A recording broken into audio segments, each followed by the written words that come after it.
Very excited to get the chance to chat with young Cedric is here. Rob Cesternino and Taran Armstrong for RHAP. Cedric, how you doing today? I'm doing great. How are y'all? We're doing very good. And again, Julie said it last night. Very classy exit outside from coming out of the house. Can you just tell us a little bit about this week for you? When did you suspect that things were going in the wrong direction?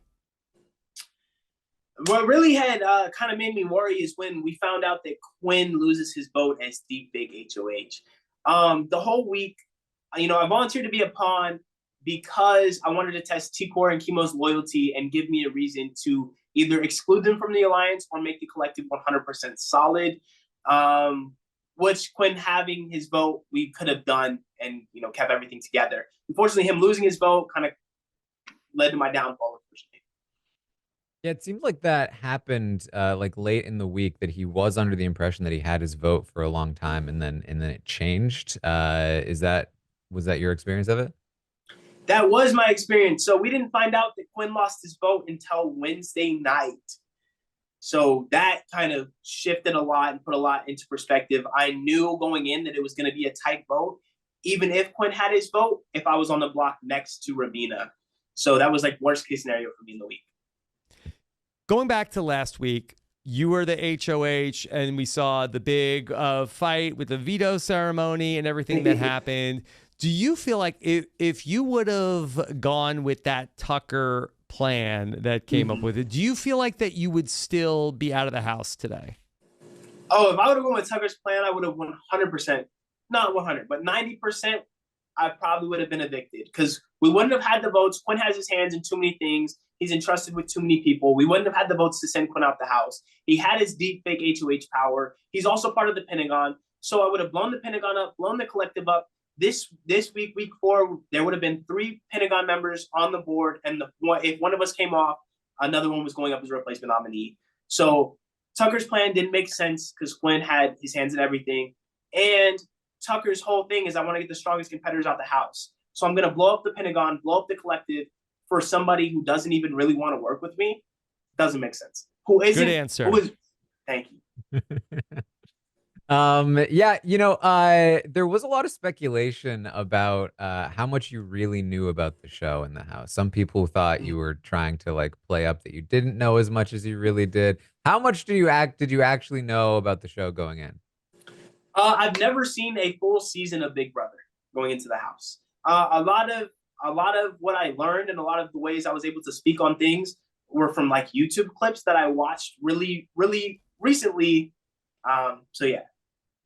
I'm a huge fan now. Y'all got another one for life. But going into it, I was kind of like, oh, this is really long. I assume none of the YouTube clips were saying definitely don't volunteer to be on the block. Yeah, no, I didn't get the memo. Definitely don't volunteer to be a pawn. I heard around the house sometimes like pawns go home, and I was like, oh, not me. I'm a pawn. Look at me now. Other than not going on the block, do you feel like there's something that you could have done differently this week that would have changed this?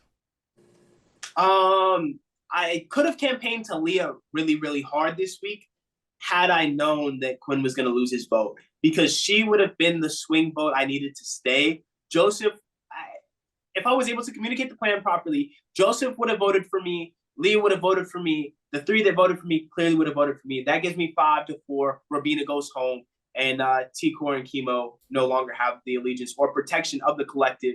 They go on the block next to each other when I win the wall comp. Next to it would have been T-Core, Chemo, Rabina. If one of them comes down, Tucker was going to be a replacement nominee, forcing them to fight in the AI arena and dwindle the numbers the other side of the house further. Yeah. So now that Quinn had told T-Core and Chemo about the Pentagon. He also told Joseph about the Pentagon. Yeah.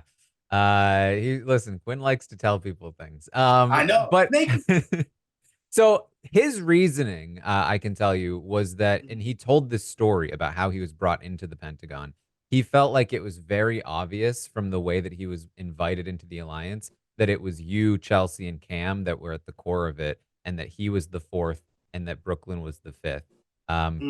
And that's why he felt like, okay, well, I'm not at the core of the Pentagon, therefore I need to develop some kind of core elsewhere. So he got into this alliance with T-Core and Chemo. They called it the Visionaries. Were you conscious of that when you created the Pentagon? Was that something that you were thinking about? No, so unfortunately, that's not something that I would have thought about until I found out when week 3 during my HOH is when it kind of rang in my head that Quinn probably told Chemo, just because that's how I found out that Quinn had the power, was through him telling Tucker, or Quinn telling Chemo, Chemo telling Tucker. That's how I found out. So I figured in the early stages, he would have thought it was fishy. He probably would have told Chemo. Which, let me give you some tea real quick. Cam and I knew Quinn was a snake, right? So Cam and I knew Quinn was a snake, and the plan was to send Quinn out the first double eviction, causing the Pentagon to go from a pentagon to a rectangle. You would have called it the rectangle? Oh yeah, that was gonna be listen, I didn't get my respect for workshopping all these names, all right? The Pentagon, sponsored by me. The Barbershop, sponsored by me. The collective was Quinn. But yeah, I mean, listen, like the rectangle. At least when people say they want to blow up the rectangle, it doesn't sound quite as bad as when they say they want to blow up the Pentagon. You know what I'm saying? Like, oh man. So his little snaky self.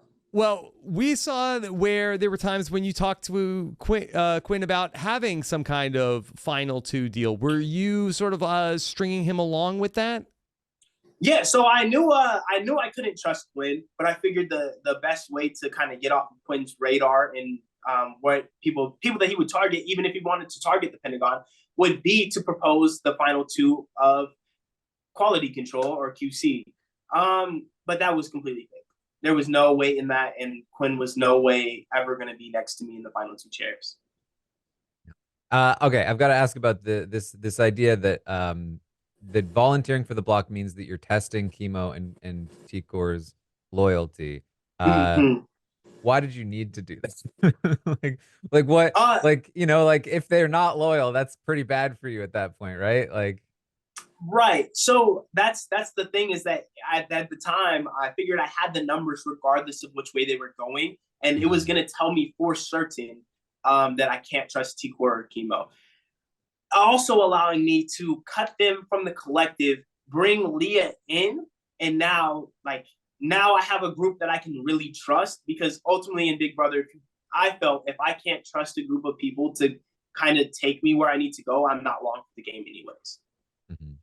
So you in your ideal world, the collective cuts T-Core and Chemo, brings in Leah. And then, I mean, that makes sense considering Leah and Quinn's relationship was not great at that point. Exactly. Because then Leah and Quinn's relationship isn't really great. And then when we send Quinn on double eviction, it allows us to bring Leah into the final 5, in turn cutting her first out of the final 5. Now the C's and Brooklyn are there. And whoever wins out of the season, Brooklyn, I would be ecstatic about. Now, we saw that you were in trouble going into yesterday, but I was like, you know what? Cedric's got this in the AI arena. I'm not even worried. What happened? So I really hope they show a clip. There's a clip of me, and I'm saying if the AI arena is something that requires me to control power, I'm screwed. And that's exactly what this AI arena was. You were too amped up. No, it wasn't even that I'm too amped up. I just struggle with this wasn't even a day. We didn't know what the arena was. So I was like, if it requires me to show my power, I just suck at those games, like shuffleboard and all that. I can never get it right where it needs to go. And unfortunately, that's what the arena was. I needed to put balls right where it needed to go, and then I needed to knock them down. I saw you say in another interview that you had thought about sabotaging MJ. Yes. Would that have been allowed? That's actually why I didn't do it. It wasn't. So I'm very. How would you sabotage her? I would have just not let her roll the balls. I would have just whacked them away. Because if I'm sitting next to MJ, I'm very confident that I'm staying week 5. Now, the reason I didn't do it is because I wasn't sure how allowed it was. I paid very, very, very close attention to the rules, and it wasn't specifically stated that I could not interfere with other players' lanes. But it also wasn't stated that I could, and it's a live show, so we're not allowed to get any interruptions. So I could have, in turn, sabotaged MJ's game, and then got like 3 penalty votes or something. Yeah. Yeah. Ask for forgiveness, not for permission. Okay. There we go. All right, Taran, anything else for Cedric before we got to run? I think we're good. Hey, Cedric, really nice to get to talk to you. Thought you did a really great job in the game. And so best of luck outside of the show, okay? Thank you so much. Y'all are amazing. Take it easy. I appreciate all the love. All right, take care, Cedric. Bye. Y'all too.